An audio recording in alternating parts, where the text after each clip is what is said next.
We're going to change the bearing on this real quick. Now this is, if you come in here and take a look, this is a ProTech crankset.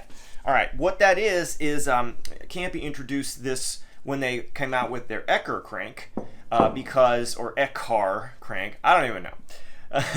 They came out with it because it's for their newer gravel bikes, and it had this whole enhanced bearing seal system. Now those bearings are no longer on this crank because they're rubbish, and just throw them away, and replace them with decent bearings. And now in this case, and that would change it over to an Ultra-Torque style crank setup, so the Ecker crank will then work in our BBInfinite modules, as I showed in the last video.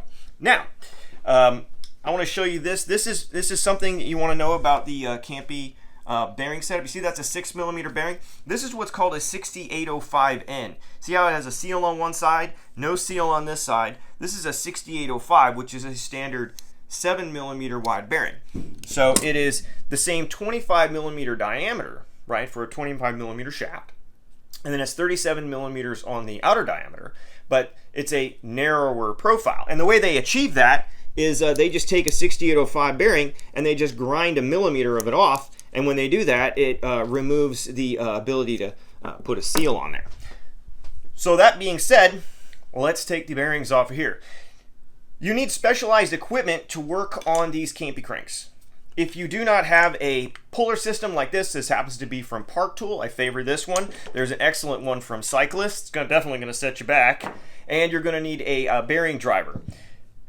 Now, the important thing about this one I want to show you is it has a circlip, right? The C-clip snap ring right there, and it only has it on the drive side and it does not have it on the non-drive side. So I'm just going to show you guys this really quick.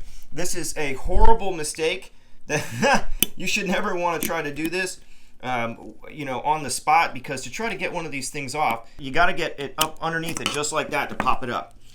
All right, and then you slowly want to pick it up just like that and get it off.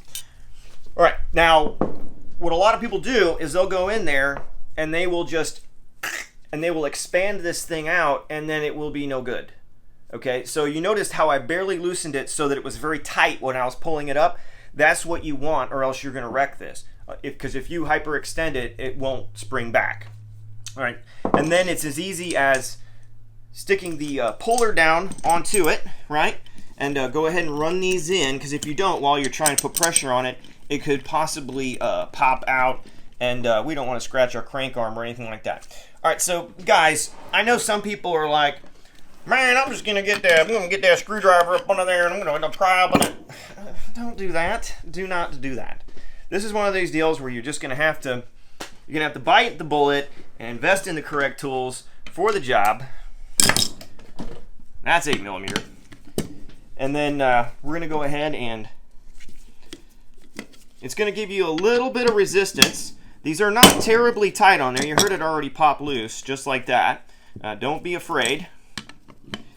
And then we'll go ahead and just lift this bearing right off of there. Just like that. Just like so. All right?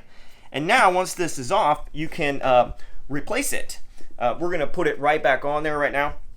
Now, sometimes this process could cause something called Brunelling, which means that when you put the pressure on the outer race, it's going to kind of have almost like an accordion effect and pull against the balls, and then the balls are going to pull against the inner race, and the inner race is going to slowly start to raise up.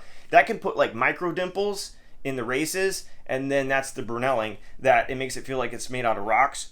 So when you're taking bearings off, whether you're driving them out almost always destroys them.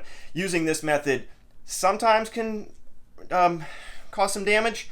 So you should only be taking bearings off if you're replacing them, okay? And it's as easy as setting this back in there. Now you notice this driver is going to hit on the inner race, okay? It's not involving the outer race. The reason for that is the inner race is what is engaging on this, all right? So, and we're gonna have the seal has to face outward, so you should be looking at balls. You should be looking at balls. Now you heard how that sounded right there? All right. And to go ahead and put this back on, all you want to do is just kind of get it worked on there just like that, so it's starting to go on, and then take that same tool and push it down until you hear it snap. And it'll snap, make sure it snaps into place. And that is now all done. It's really not that hard, is it? But you gotta have the right tools or don't bother.